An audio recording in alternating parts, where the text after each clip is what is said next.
बड़ी खबर आपको बता दें, चंद्रमोहन की ये बड़ी खबर। बिहार के अररिया में 7 लोगों पर तेजाब फेंका गया। सभी लोग गंभीर रूप से घायल हो गए, जिन्हें पूर्णिया के अस्पताल में भर्ती कराया गया। तेजाब हमले के पीछे प्रेम प्रसंग बताया जा रहा है। तेजाब फेंकने का आरोप लड़की के परिवार पर है, जिसके बाद पुलिस ने आरोपियों के खिलाफ केस दर्ज कर जांच शुरू कर दी है। पटना से हमारे सहयोगी चंद्रमोहन कुमार इस वक्त जुड़ चुके हैं। चंद्रमोहन, क्या वाकई प्रेम प्रसंग इसके पीछे वजह बताई जा रही है?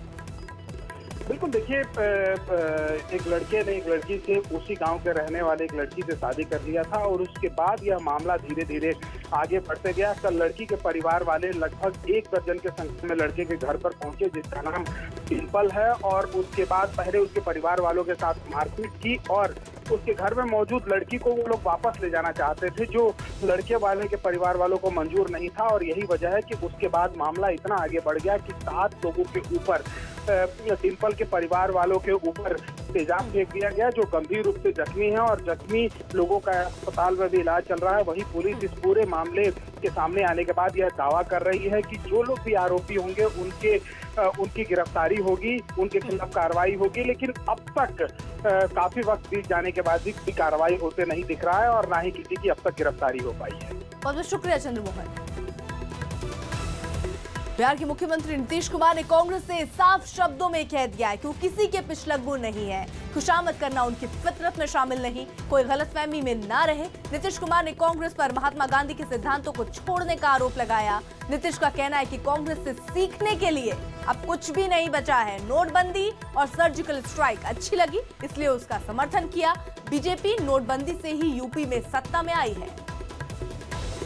तो नीतीश कुमार, जिस तरीके से उनका अलग रुख दिख रहा है, अब कांग्रेस को दो टूक देखते हुए नजर आ रहे हैं। और उन्होंने कहा कि जो महात्मा गांधी का सिद्धांत था, जिसे लेकर कांग्रेस चलती थी, वो सिद्धांत पीछे छोड़ चुकी है कांग्रेस, और अब कांग्रेस से सीखने के लिए कुछ नहीं बचा है। आपको बता दें कि रामनाथ कोविंद राष्ट्रपति के उम्मीदवार एनडीए के तौर पर जब से वो सामने आए, उनका खुल के समर्थन यहाँ पर नीतीश कुमार ने किया। उसके बाद विपक्ष जो एकजुटता की बात कर रहा था, उसमें कहीं ना कहीं दरार पड़ती हुई दिखी, क्योंकि नीतीश कुमार अपने उस फैसले से बिल्कुल हटे नहीं। हालांकि लालू यादव ने भी ये कहा कि उनको समझाने की कोशिश की जाएगी। सोनिया गांधी और तमाम विपक्ष के जो नेता हैं, वो उनको मनाने में जुट गए, लेकिन उनका रुख बिल्कुल स्पष्ट रहा और अब एक बार कांग्रेस पर निशाना साधते हुए फिर से दिखे नीतीश कुमार।